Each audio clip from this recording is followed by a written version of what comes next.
La France de 2100, ça va faire vraiment flipper. Des chaleurs extrêmes, des inondations dévastatrices et des sécheresses de plusieurs années. Découvrez l'enfer climatique qui attend la France dans 75 ans. Vous allez halluciner. Le 20 mars 2025, Météo France a publié un rapport alarmant sur l'avenir climatique qui attend la France en 2100. Je vous résume ça en 2 minutes. Première chose, des étés de plus en plus caniculaires. 2022, qui a été une année chaude, eh bien elle serait considérée comme exceptionnellement fraîche. Sans surprise, les étés de 2100 seront nettement plus chauds que ceux d'aujourd'hui. Paris aura le climat de Montpellier et Lyon celui de Rome. Les températures dépasseront régulièrement les 40 degrés, alors qu'il n'y a pas plus que quelques décennies, c'était extrêmement rare. Mais ce qui est encore plus flippant, c'est que le seuil des 50 degrés pourra être franchi n'importe où dans le pays. Et la chaleur s'arrêtera pas une fois le soleil couché. Dans la moitié nord de la France, on pourrait connaître entre 40 et 50 nuits à plus de 20 degrés par an.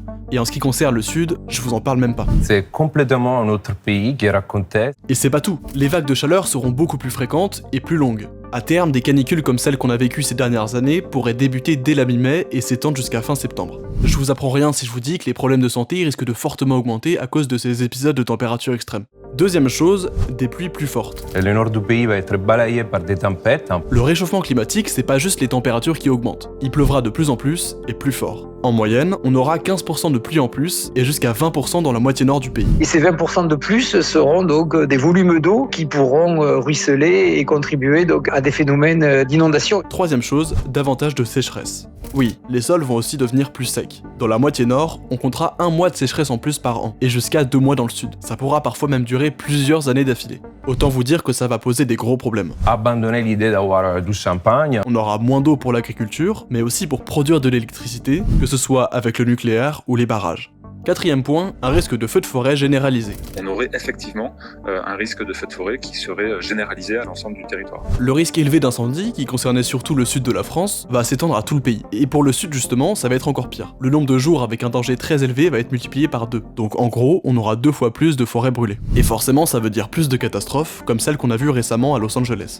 Dernière chose, l'enneigement en baisse. Dans tous les massifs, les jours de neige en hiver vont beaucoup réduire. En moyenne montagne, la saison d'enneigement continu passera sous la barre des 2 mois. Et les glaciers des Alpes, ils pourraient carrément disparaître d'ici 2100. Autant vous dire que sans neige, c'est tout un équilibre qui est perturbé. Il y aura moins d'eau pour les rivières en été, moins d'hydroélectricité, et bien sûr, ce sera une catastrophe pour les stations de ski.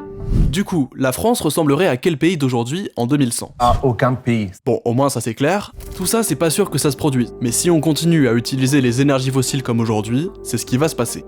Météo France recommande donc d'adapter nos infrastructures à un climat totalement inédit pour la France. Du coup, pour ceux qui seraient intéressés, je vous explique en description quelles solutions pourraient être mises en place pour faire face à ces événements extrêmes.